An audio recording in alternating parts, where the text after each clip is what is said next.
Morning सभी को। और आज हम बात करने वाले हैं वर्ब का पार्ट 6 यानी कि मॉडल्स चल रहे हैं, जिसमें कैन का मॉडल मैंने समझाया हुआ है कि कैन को कहाँ कहाँ यूज़ करना है, कैसे कैसे। अब हम बात करेंगे कुड एंड मे की। तो आगे बढ़ते हैं। कुड की अगर बात की जाए तो रूल नंबर फर्स्ट बोलता है कि कुड को पोलाइट, यानी कि ये कैन में भी मैंने बात की है, पोलाइटनेस एंड रिक्वेस्ट करके, यानी कि रिक्वेस्ट कर रहे हैं एंड परमिशन ले रहे हैं किसी से, परमिशन के लिए भी इन सभी सेंस में यूज किया जा सकता है, जो कि मैं बता चुका हूँ। मॉडल्स को कभी भी, मॉडल्स का पूरा गेम ही सेंस गेम है, यानी आपने सेंस सीख लिया कि कौन से सेंस में कौन सा मॉडल यूज़ होगा, तो आप मॉडल को अच्छी सी पकड़ कर सकते हैं। तो मैंने बोला कोड को पोलाइट, रिक्वेस्ट्रल, यानी कि मैं बात कर रहा हूँ रिक्वेस्ट करने की, पोलाइटनेस, रिक्वेस्टनेस और परमिशन के लिए ही मॉडल को यूज करेंगे। कौन सा मॉडल? कुड। ओके, कुड को। तो बात कर रहे हैं कुड यू हेल्प मी। मैं आपसे एक क्या बोल रहा हूँ, रिक्वेस्ट कर रहा हूँ एक तरह की, पोलाइटनेस होके, यानी कि प्यार से पूछ रहा हूँ, कुड यू हेल्प मी, क्या आप मेरी मदद करेंगे, है ना, क्या ये आप मेरी मदद कर सकते हो। तो यहाँ पर कुड किसको दर्शा रहा है? पोलाइटनेस को और रिक्वेस्ट को। तो आपको समझ में आ रहा होगा I hope. Could you land me 5000 rupees please, क्या मुझे आप जो 5000 रुपये उधार देंगे, मुझे ज़रूरत है, दे सकते हैं। तो ऐसे भाव के लिए कुड का यूज जनरली किया जाएगा। रूल नंबर फर्स्ट बोलता है ऐसा। रूल नंबर सेकंड क्या बोल रहा है?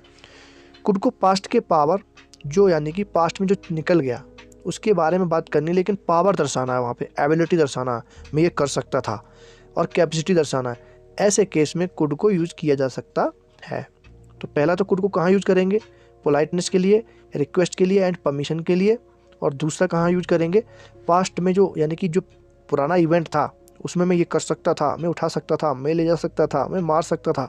ऐसे केस में भी कुड को यूज करेंगे पास्ट के पावर, एबिलिटी एंड कैपेसिटी के मूवमेंट में। देखें, वैन लगा है, सब्जेक्ट आया, वाज वर आया, एक क्लाउज है, ये अलग। दूसरा क्लाउज क्या बोल रहा है यहाँ पर? नाउन अदर वर्ड आ गए। दूसरा क्लाउज बोल रहा है सब्जेक्ट आया और उसके बाद कुड आ गया, वर्ब का फर्स्ट फॉर्म आ गया एंड अदर वर्ड आ गए। मैं क्या बात कर रहा हूँ? पास्ट की। तो पास्ट में ही तो ये सहायक क्रिया लगती हैं, यानी कि एक्सिलरी वर्ब लगती हैं, वाज वर। तभी तो दूसरा क्लाउज जो है वो पास्ट के लिए लेके जाना पड़ेगा हमें। जब पहला क्लाउज पास्ट को दर्शा रहा है तो दूसरा क्लाउज भी पास्ट की सेंस में ही तो रहेगा। तो पास्ट की सेंस के लिए कौन सा यूज करेंगे मॉडल? कुड। ठीक है, सेंटेंस का एग्जाम्पल देखेंगे।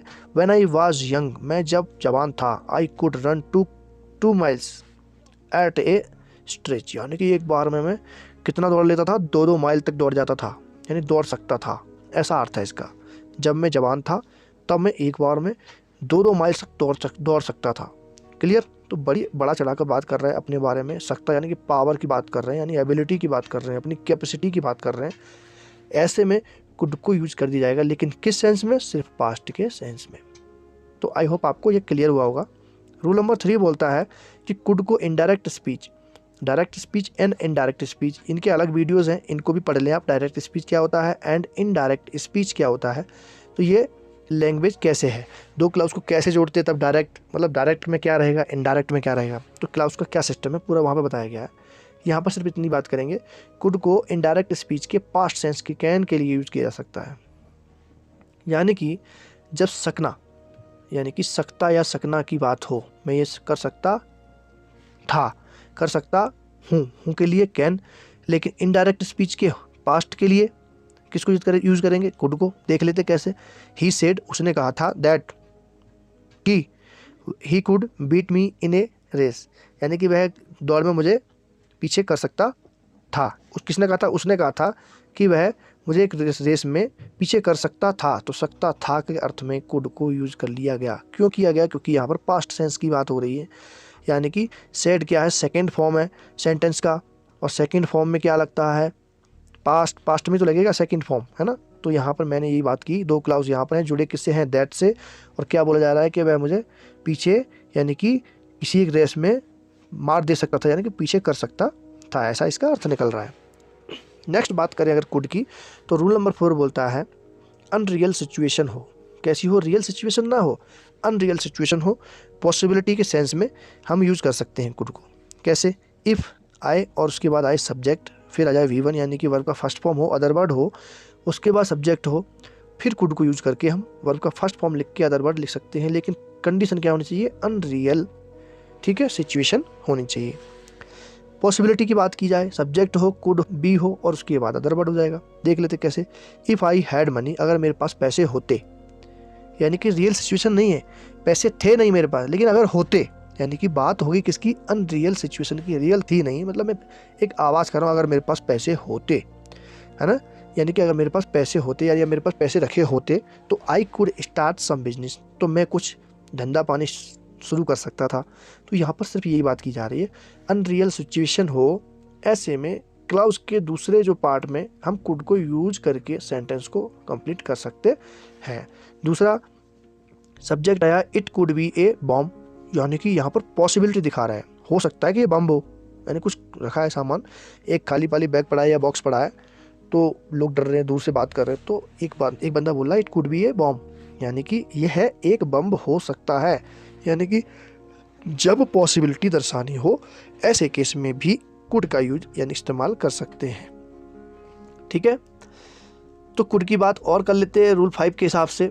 यहाँ पर सका, नहीं सका, कर सकता था पर किया नहीं, ऐसे सेंस में भी कुड का इस्तेमाल कर सकते हैं। जैसे सब्जेक्ट आया, कुड आया, हैव आया, वर्ब का थर्ड फॉर्म आया, अदर वर्ड आ गया। जैसे सब्जेक्ट आया, सब्जेक्ट आ गया भाई, ये रहा सब्जेक्ट, फिर कुड आ गया भाई, ये आ गया कुड, उसके बाद हैव आ गया, हैव मतलब पुरानी बात हो रही है, यानी कि पिछली बात कर रहे हैं हम। उसके बाद बीटन, बीटन मतलब थर्ड फॉर्म आ गया वी का, यानी कि वर्ब का थर्ड फॉर्म, उसके बाद अदर वर्ड आ गया। तो यहाँ पर क्या बोल रहा है, I could have beaten him, मैं उसे मार सकता था, लेकिन मारा नहीं मैंने उसको, मैं उसको मार सकता था, यानी कि मैं उसको पीट सकता था। तो ऐसे में इन सेंटेंस को बनाया जा सकता है, जबकि इसकी बात हम पहले कर चुके हैं कि सब्जेक्ट हो, कुड हो, वर्ब का फर्स्ट फॉर्म हो और बात कर रहे हो कहाँ पर, जहाँ पर सकना की बात हो रही है, यानी कि सकता था, मैं ये काम कर सकता था, है ना। यहाँ पर भी सेम कुडंट, यानी यहाँ पर नेगेटिव बात हो रही है, मैं ये नहीं कर सकता था।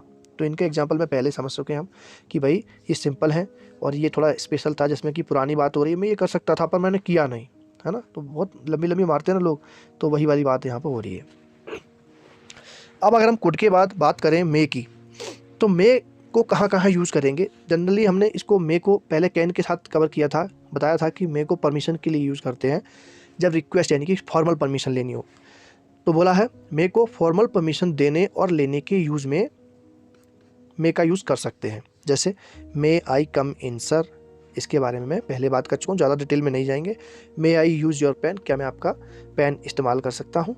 तो ये रूल नंबर फर्स्ट कंप्लीट हो गया। यहाँ पर मे को कहाँ यूज़ करना है, परमिशन, यानी कि परमिशन लेना और देना।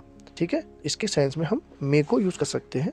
जनरली ये बड़ों के लिए यूज़ होता है, जब हमसे कोई बड़ा है, अधिकारी है हमसे बड़ा, या हमारे सर हैं या हमारे पेरेंट्स हैं, तो उनसे हम परमिशन लेंगे तो बड़े फॉर्मल तरीके से लेंगे, बड़े प्यार से लेंगे, इसलिए जनरली हम मे को यहाँ पर यूज़ करेंगे। तो ओके, यहाँ पर चलते हैं रूल नंबर 2 क्या बोला है। मे को पॉसिबिलिटी के सेंस में भी यूज़ करेंगे। अब देखो पॉसिबिलिटी के सेंस में पहले भी यूज़ किया हुआ है हमने, बट यहाँ पर कितना 50% यूज़ करेंगे। अब कैसे करेंगे, सब्जेक्ट में वी यानी कि वर्ब का first form and other word. तो इट में रेन टुडे, जनरली यहाँ पर बारिश हो सकती है, लेकिन कैसी हो सकती है भाई, भगवान तो है नहीं, इंद्रदेव तो है नहीं हम, यानी कि 100% बारिश होगी। तो जब ऐसी कोई बात करें जहाँ पे 50% वो काम हो सकता है 50% वो काम ना हो, तो ऐसे केस में हम क्या करेंगे, 50% वाले पॉसिबिलिटी के सेंस में हम मे को यूज़ कर सकते हैं, जबकि 100% में हम किसको यूज़ करेंगे, जो हमने पहले पढ़ाया हुआ है, आपको रिमेंबर हो रहा होगा तो उसको। तो पॉसिबिलिटी में हम कुड को भी यूज़ करेंगे, अलग अलग कंडीशन में कैन को भी यूज़ करेंगे, ये अलग अलग कंडीशंस में यूज़ होते हैं, हम पहले बात कर चुके हैं, उनको पहले आप देख लें। तो ही मे कम टुडे, यानी कि वह आज आ सकता है, यानी कि मैं ये सोच रहा हूँ 50% आ भी सकता है, 50% नहीं भी आ सकता है, यानी डाउट में हूँ। तो ऐसे डाउट वाले केस में मे को यूज़ करना है। अगर हम बात करें रूल नंबर 3 की कि मे को और कहाँ यूज़ करना है, तो मे को ब्लेस, कर्स, विश, प्रे के सेंस में यूज़ किया जाएगा। ठीक है, तो हम बोलते हैं ना जब किसी को आशीर्वाद देते हैं बढ़िया सा, तो आपको याद हो रहा है। तो मे आया, सब्जेक्ट आया, वर्ब का फर्स्ट फॉर्म आया, अदर वर्ड आया, ये उसका रूल हो जाएगा। कैसे, may you be an IAS officer, मतलब भगवान करे आप एक क्या बन जाए, IAS ऑफिसर बन जाए, तो ऐसे में मे को यूज़ करेंगे। नेक्स्ट अगर बात करें, may you have a happy and long life, यानी कि यहाँ पर भी कैसी बात की जा रही है, विशेष की जा रही है, यानी कि ब्लेस की जा रही है, किसी को आशीर्वाद दिया जा रहा है। May you have a happy and long life, आप खूब जियो, खूब खुश रहो और अपनी ज़िंदगी बहुत लॉन्ग लाइफ जियो, तो ऐसे केस में भी मे को यूज़ किया जा सकता है। रूल नंबर 4 क्या बोलता है, जरा देख लेते हैं मे के लिए। तो मे को पर्पस एंड सेंस के लिए भी यूज़ किया जा सकता है, यानी कि पर्पस हो, किसी काम का पर्पस पड़ रहा हो, हमें ज़रूरत हो, ऐसे में मे को यूज़ करेंगे। एंड किस में यूज़ करेंगे, पर्पस में यूज़ करेंगे। तो मे को पर्पस के सेंस के लिए भी यूज किया जा सकता है। वो कैसे करेंगे, सब्जेक्ट V5 हो, V5 का मतलब आप समझते हो, एस या ES लगा हो, है ना। उसके बाद अदर वर्ड हो, कंजंक्शन हो, यानी कि सेंटेंस को ज्वाइंट किया गया हो, यानी कि 2 क्लाउज हो, एक क्लाउज यहाँ हो, एक क्लाउज यहाँ हो। उसके बाद सब्जेक्ट आए, तब मे को यूज़ करके वर्ब का फर्स्ट फॉर्म लिख के अदर वर्ड लिख सकते हैं। तो देखा, that, so that, in order that, ये सब क्या रहेंगे, कंजंक्शन रहेंगे, यानी कि दैट आएगा कंजंक्शन, कभी कभी सो दैट आएगा, और कभी इन ऑर्डर आएगा, है ना, इन ऑर्डर दैट। तो हम देख लेते हैं एग्जांपल मे को कैसे यूज़ करेंगे। यहाँ पर लिखा कि वी ओवे और पेरेंट्स, यानी कि हम अपने माता पिता की अगर बात मानते हैं, है ना। यहाँ पर वी है, वी का मतलब ये प्लूरल है, इसलिए यहाँ पर एस नहीं लगा। अगर आई मतलब यहाँ पर ही लिखता, ही ओवे, तो ओवे अकेला नहीं होता, एस लग जाता, जो कि यहाँ पर बताया जा रहा है, ठीक है। तो ये कन्फ्यूजन मत लाना। और parents, so that, so that क्या है, कंजंक्शन है। सो दैट यहाँ पर मैंने बोला इन तीनों में से कोई भी एक कंजंक्शन जुड़ जाएगा सेंटेंस में। सो दैट वी में प्रॉस्पर इन आवर लाइफ, मतलब हम हो सकते थे अपनी ज़िंदगी में खुशहाल, यानी कि खुशी रह सकते थे आगे भविष्य में, अगर हम मतलब अगर हम माता पिता की आज्ञा मानते हैं, तो हम भविष्य में यानी कि अपनी ज़िंदगी में कैसे रहेंगे, खुश रहेंगे, यहाँ पर ऐसा अर्थ निकल रहा है। तो वी में, मे का हमारा मेन फोकस है मे, तो मे का फोकस किया जा रहा है। तो हम ये, मैंने क्या बोला, पर्पस, क्या पर्पस है हमारा, एक अच्छी ज़िंदगी जीना। तो ऐसे पर्पस यहाँ पर इसका क्या पर्पस निकल रहा है कि अगर हम माता पिता की जो आज्ञा है उसको मानते हैं, तो अपनी ज़िंदगी में खुशहाल रहेंगे। तो यानी कि हमारा पर्पस पूरा हो रहा है, ऐसे में मे को यूज़ किया जा सकता है। तो आज के लिए इतना ही। Thank you so much.